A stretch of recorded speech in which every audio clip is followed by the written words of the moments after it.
في ملخص الانمي بتاعنا وقفنا الحلقة اللي فاتت يا صديقي لما نقابة المختالين راحوا مملكة رودست علشان نقابة المختالين تقابل القائد بتاعهم جيدو، ولكن لويد راح معاهم علشان خاطر يتعلم قدرة الانتقال الآني اللي عند جيدو، ولكنهم اتفاجئوا ان كل اللي في القصر الملكي الشياطين سيطرت على اجسامهم بالصلاة على النبي، وبيدور قتال جامد جدا. اصلا بقى اخر حاجة بين لويد والشيطان سارمي، والشيطان سارمي دوت يبقى الشيطان اللي محتل جسد جيدو بالصلاة على النبي، وبنعرف ان سارمي شيطان قوي جدا ومش عادي، ده بيطلع من رتبة ملوك الشياطين يا اخوانا. وبنشوف ان خلاص بعد ما سيلفا قررت تستخدم التقنية المحرمة واللي هتقدر تقضي بيها على كل الشياطين، ولكنها في المقابل هتضطر تضحي بحياتها بالصلاة على النبي. ولكن وفي اخر لحظة اخوات لويد والمعلمة سيلفا جم لمملكة رودست لانهم فاكرين لويد اخوهم مخطوف هناك، وساعتها لويد بيطلب من سارمي انهم يكملوا القتال في حتة تانية، وواضح كده عزيزي المشاهد انها تبقى مدعكة. فانزل يابا انضم لعيلة نور عشان توصلك الحلقات الجديدة، واعمل سبسكرايب للقناة واعمل لايك للفيديو يا اسطى، اعمل لايك للفيديو يا اسطى، عيب كده والله. لو الفيديو دوت يا جماعة وصل 500 لايك هنزل لكم الحلقة التانية بكرة. ويلا بينا نخش على ملخص الانمي بتاعنا.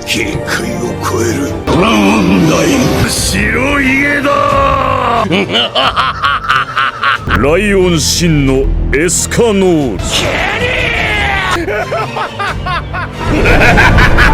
وهنا بنشوف سيلفا كانت بتتدرب وبتقول الدمى الخشبيه ديت معمول عليها تعويذه سحريه بحيث ان هي تبقى قويه جدا وتستحمل ضربات السيوف بالصلاه على النبي، ولكن انا قدرت اقطعها بكل سهوله. المشكله مش في كده يا اخوان، المشكله اني مش بقدر استخدم قوتي الكامله في اي معركه، لان بمجرد ما بحرر القوه بتاعتي السيوف بتتكسر. وبينتقل المشهد لما الجيش وصل لقلعه رودست بالصلاه على النبي، وريم بتقول الامير التاني جاي، احمدك يا رب الحمد لله وصلت المساعده، احنا كنا بنتفشخ بيه. ولكن هي ما تعرفش ان الامير التاني فاكر ان هم خطفوا اخوهم الصغير اصلا. وبالفعل الامير وسيلفا بيبص لهم بصه مرعبه جدا خلتهم يعملوا بيبي في مكانهم، وبيقولوا انت اولا انت وهو ولا لويد فين يا ولي. والامير الرابع ديان بيقول له يا عم بالراحه شكلهم عبيط اصلا وما يعرفوش حاجه، الاهم دلوقتي ندور على لويد بسرعه. ولكن سيلفا بتقول له لا يا عم ديان لا، الاهم دلوقتي نتعامل مع العيال ديت ونفشخهم ونعرف منهم لويد فين. وسيلفا بتتكلم وبتقول انا كشفت خطتكم اولا انت وهو، انا هسألكم سؤال واحد بس وهو لويد فين، وكل ثانية هتتأخروا عن الإجابة هفشخ واحد فيكم. وطبعا بيعترفوا قبل ما ياخدوا أول قلم حتى، وبيقولوا يا سعادة البيه يا ست الهانم لويد بيقاتل عشاننا في القلعة. وساعتها ألبرت بيسألهم بيقاتل مين اولا انت وهو، فريم بتقول له بيقاتل شيطان في رتبة الملوك.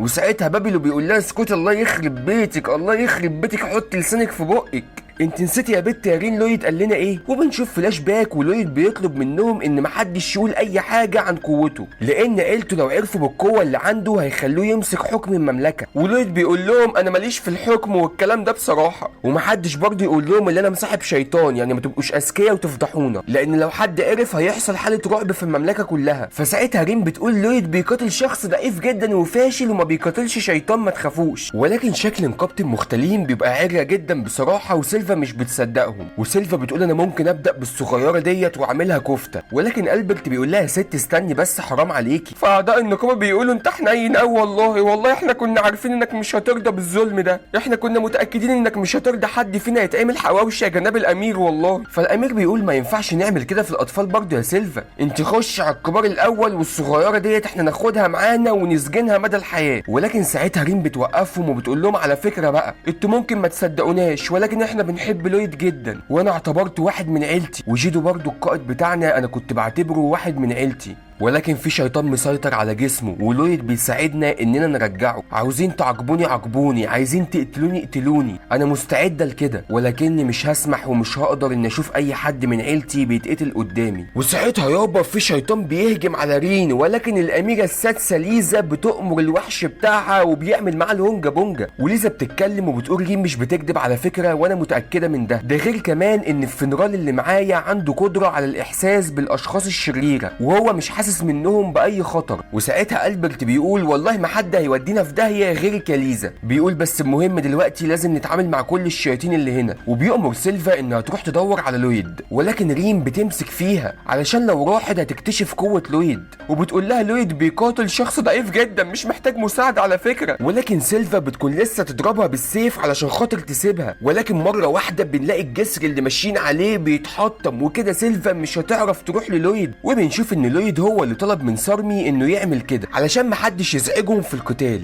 وساعتها سارمي بيقول اخواتك قوه كبيره جدا وبيشكلوا تهديد على اتباعي، على الرغم من كده انا ما اقدرش ابص لاتباعي او اهتم بيهم دلوقتي لاني مش هعرف اهمل دفاعي او حتى ارمش في وجودك يا لويد. اكيد انت برضه بتحس نفس الاحساس تجاهي يا ولا. فلويد بيقول له على فكره عادي جدا، انا مش حاسس باي حاجه، انا حتى دلوقتي مش مستخدم اي حواجز ومش مركز معاك اصلا. ايه الفخامه دي يا ولا؟ ايه الفخامه دي يا ولا يا لويد؟ مش ممكن يا ولي. وساعتها سارمي بيهجم على لويد ولكنه يابا بيتفاداه، فسارمي بيطلق عليه سيوف سحريه، ولكن لويد اصلا مش مركز معاه، كل اللي شاغل باله اخواته، هل هيعرفوا يواجهوا الشياطين ولا ينزل يساعدهم ولا يعمل ايه؟ ولكن لما بيبص بيلاقي انهم قادرين على مواجهه، فبيقول اخيرا هعرف اقاتل وانا مركز بكل قوتي. والجيش بيستخدم سيوف النار المسحوره اللي لويد عملها، والشياطين بيبقوا بيتألموا جدا، ولكن بسبب قدره التجدد اللي عندهم مش بيموتوا. والامير البرت بالفعل مش عايز يقتلهم، هو بيعذب الشياطين عشان خاطر يطلعوا بره اجسام البشر بالصلاه على النبي. وساعتها الامير ديان بيهجم عليهم وبيقول لهم خد يا ولد الضربه الذهبيه في الحته المستخبيه. والشياطين المره دي بتتألم جدا وبتكون خلاص هتطلع بره اجسام البشر، ولكنهم بيقرروا يفضلوا جوه اجسامهم. والامير بيقول السيوف المسحوره بتستهلك كميه صغيره جدا من المانا بتاعه المستخدم، ولكن مع تكرار الاستخدام المانا بتاعه الشخص دوت هيجي لها وقت وتخلص. وبسبب النار ديت سيلفا وليزا مش هيقدروا يهجموا على الشياطين، ولكنه لما بيبص مش بيلاقي سيلفا جنبه، وبنشوفها واقفه على الجسر وبتأمر شيرو انه ينط للناحيه التانيه، ولكن الكلب طبعا مش هيقدر ينط وهو شايلها، فبتقول له خلاص يا ولا امسك الحبل دوت ونط الناحيه التانيه واربطه. وبالفعل الكلب بينط بكل شجاعه وبكل قوه، ولكنه بينسى ياخد الحبل معاه. لا ومش بس كده، ده النطه بتاعته بتكون ضعيفه جدا وبيقع في البحر. ولكن يابا ساعتها مرة واحدة بنلاقي شيطان بيهجم على سيلفا، بس على مين يابا؟ دي سيلفا برضه والأجر على الله، بتقدر تسد كل هجماته. وبيقول لها أنا عندي ليكي مفاجأة، كل الشياطين اللي هنا في المستوى العاشر ما عدا أنا يا بت يا سيلفا لأني في المستوى الثامن. وساعتها سيلفا بتستغرب من حوار المستويات ده جدا، وبتقول يا ترى الشيطان بازو اللي هزمني قبل كده كان في المستوى الكام؟ وبيقول لها خدي التقيلة بقى بت يا سيلفا، أنا مستخدم لفن السيف السفلي هيئة السيف الشيطاني. وسيلفا بتقول له انا اللي عايز اقول لك على التقيله، انا اقوى سيافه في المملكه ولا وليلتك سودا وهفشخك.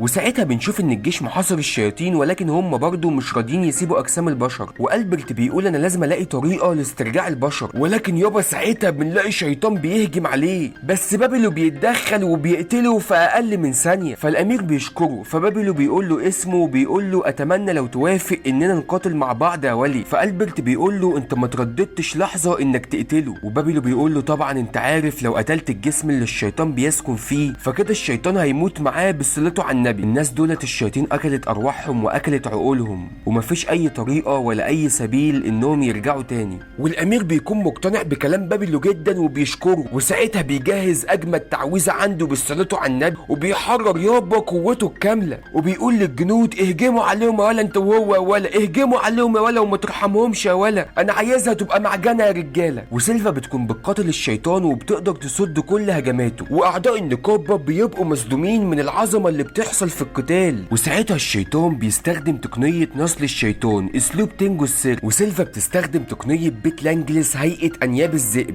وجاليا بيقول دي لا يمكن تكون انسانه ابدا، وريم بتقول اي نوع من التدريبات اللي هي وصلت له علشان تقدر تكون بقوه شيطان في المرتبه الثامنه. وبالفعل يابا بيكونوا اشتبكوا مع بعض، وسيلفا بتكون اتعورت والشيطان كمان اتعور، ولكن الشيطان بيقول لها مهما حصل انا هتجدد تاني. ولكن البشر الجراح بتاعتهم بتضعفهم اكتر ومش بيعرفوا يتجددوا زي الشياطين يا بت يا سيلفا. والشيطان بيقول انا اخدت قراري خلاص، انا عاوز اخد جسدك يا بت يا سيلفا واسكن فيه، بمهارات السيف اللي عندك انا هكون لا اقهر، انا ممكن اترقى من المرتبه الثامنه واصبح في المرتبه الخامسه. وساعتها بيستخدم تقنيه اسلوب رودست هيئه سحب السيف، والكل يابا بيتصدم انه غير الاسلوب بتاعه. فبيقول صاحب الجسم اللي انا ساكنه كان سياف قوي جدا، والشيطان لما بيحتل جسم واحد بياخد كل قدراته وكل قوته. انا كنت عاوز اخد جسم واحد من النرواري ولكني غيرت رايي خلاص، وعاوز احتل جسم كابيتا سيلفا واخد مهاراتي كلها ليا. فجاليا بيقول له وفي يا عم، وفي يا عم البشر مش جزم تلبسهم زي ما انت عاوز على فكره. وساعتها سيلفا بتهجم عليه، ولكن يابا بتهجم عليه باسلوب نصل الشيطان هيئه تنجو السريه، والكل بيتصدم ومش بيصدق نفسه. ده حتى الشيطان نفسه مش بيصدق اللي هو شايفه، وبيسالها انت اكيد مش بشريه صح؟ فبتقول له لا على فكره انا بشريه يا ولي. فبيقول لها استحاله، فن نصل الشيطان بيدرس في عالم الشياطين بس، ومحدش يعرف عنه اي حاجه في عالم البشر، ده حتى مش موجود عنه معلومه في اي كتاب في عالمكم. فسيلفا بتقول له بسيطه يا عم، انا شفتك وانت بتستخدم الاسلوب وتعلمته. وساعتها سيلفا بتتريق عليه وبتقول له انا نسيت انك غبي معلش، لدرجه انك ما تقدرش تتعلم تقنيه بمجرد انك تشوفها. وسيلفا بتنادي على شيرو وبتطلع منه سيف، وبنعرف ان لويد هو اللي عمل السيف دوت مخصوص بنفسه، لانه عارف ان مفيش سيف بيقدر يتحمل قوه سيلفا الكامله بالصلاه على النبي. وسيلفا بتقول دعونا نرحب بالسيف اللي هيخليني استخدم قوتي الكامله. وسيلفا بتتحدى الشيطان،